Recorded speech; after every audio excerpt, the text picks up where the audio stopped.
Okay, I am pleased to introduce to you Congressman Ron Paul. Congressman Paul was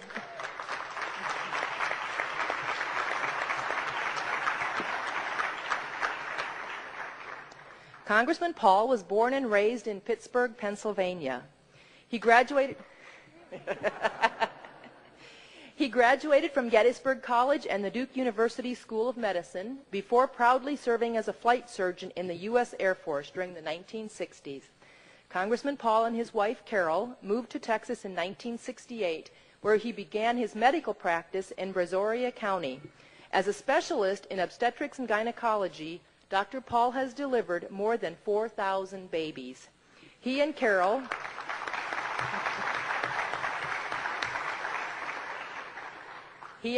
who reside in Lake Jackson, Texas, are the proud parents of 5 children and have 17 grandchildren. Congressman Paul served in Congress during the late 70s and early 1980s. In 1984, he voluntarily relinquished his House seat and returned to his medical practice. Dr. Paul returned to Congress in 1997 to represent the 14th Congressional District of Texas. He presently serves on the House Committee on Financial Services and the House Committee on Foreign Affairs. Please welcome Congressman Ron Paul.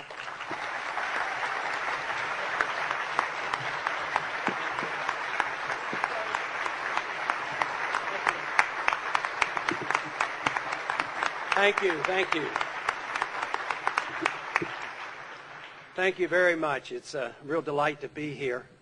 I'm always glad to get into a crowd like this. It seems like I get more applause than when I'm speaking on the House floor. And this, of course, is a very important issue, not only to you and to me, but to the country and really to humanity and to our where we're going as a people. It's an issue that I've thought about and worked on for a long time to try to come up with a precise position.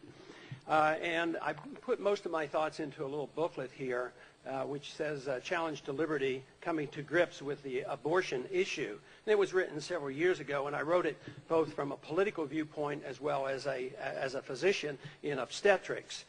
But in the book, I tell the story that when I went to medical school in the late 50s and early 60s, the issue never came up. I never heard the word abortion. But by the time I got into my OBGYN residency in the mid-60s and late 60s, there were abortions being done at the University of Pittsburgh illegally. And I had not thought much about it. I mean, it was natural that we didn't talk about it because nobody was doing it. It wasn't a major issue. I was worrying about passing my courses rather than thinking about this profound issue.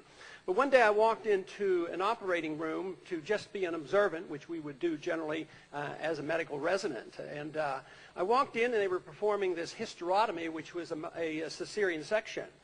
And they lifted out a fetus that weighed approximately 2 pounds, and it was breathing and crying.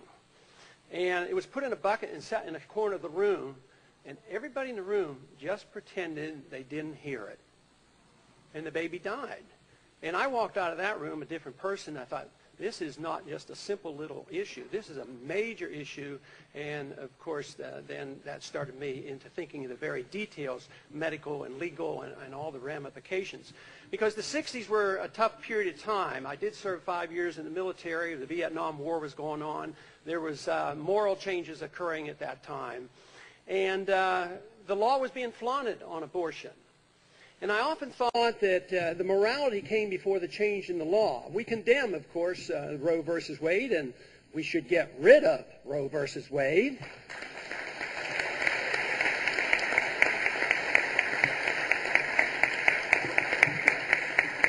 But Roe versus Wade is a reflection of the moral climate of the country because the law was being defied, and then the law was changed. The law sort of caught up with the culture.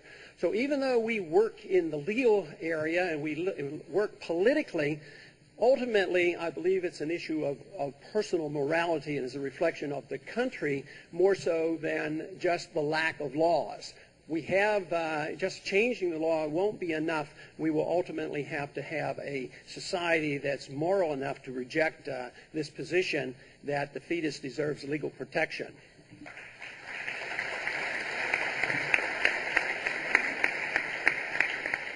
To me, the best way to put this in proper perspective for those who aren't with us on the right to life issue is to make the distinction between 1 minute before birth and 1 minute after birth.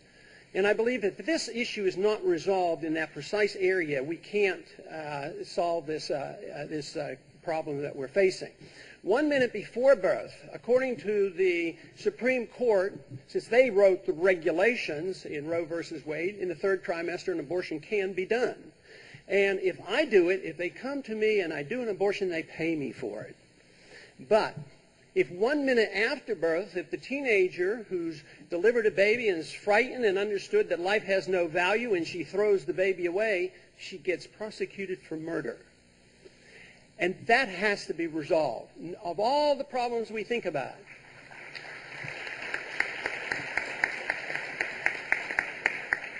I do think about the other problems. I think about our problems in foreign policy, about the issue of war, the issue of spending, and the financial crisis. But I believe we eventually have to deal with the issue of life.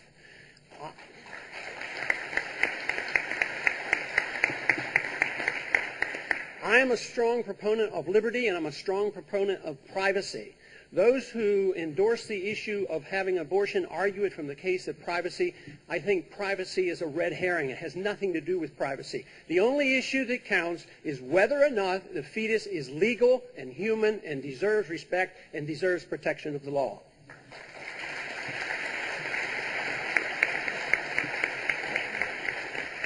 I know as a physician that I have that legal responsibility, and that is if I do injury to the fetus, if I give the wrong medication and do harm, or if I would inadvertently cause an abortion, or if one of you run into a car and a woman is pregnant and loses her child, you have legal liability. So there is a legal entity there. It's not like they can pass it off as a blob and it's irrelevant. Bernard Nathanson is a friend of mine, and many of you in here probably know the name, but he participated in over 65,000 abortions. He ran an abortion clinic in the 60s. He had a lot to do with getting the law changed. He defied the law. And you know when he changed his mind and became strongly pro-life? It's when the ultrasound came out. So there he was, getting ready to do these abortions and wanted to check on pregnancy, and he'd see a small fetus and see the heart beating. He no longer could do abortions.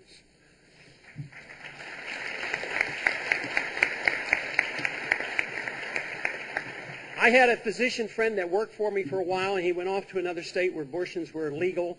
They weren't at that time doing them in Texas. And he came back to visit, and he had been making a lot of money doing abortions. I said, "Doesn't it bother you to do the abortions?" He says, "No." And then he paused for a minute, and he says, "Unless I have to look at the fetal parts." And that's what we have to get people to do. They have to look at the fetal parts. They have to look at this issue as a real issue. I'm a great defender of privacy. I'm a great defender of all liberty. I want you to have a lot of leeway in making your own judgments on your personal habits and your personal religious beliefs. But if the issue of life is not resolved, liberty doesn't mean a whole lot. We have a Constitution.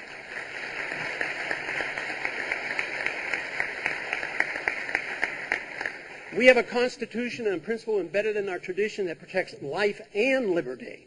And life comes first, liberty comes afterwards, but the two go together. If we are careless with our liberty, we get careless with life. If we get careless with life, we get careless with liberty. And that is what has made America great. We had great concern about life and liberty. And it was magnificent because it was new and wonderful, different than the thousands of years of history. There was more respect for life and liberty in this country than ever before. But I would suggest to you that in the last 100 years, and especially since Roe versus Wade, we have lost the respect that we need for life and liberty, and I believe that is the reason our country now is in jeopardy, whether it's foreign policy, domestic policy, spending policy, monetary policy, because we have lost our love for liberty, we have lost our confidence that liberty works, that we have to have government, but we have to have government very limited to the protection of life and liberty. Thank you very much.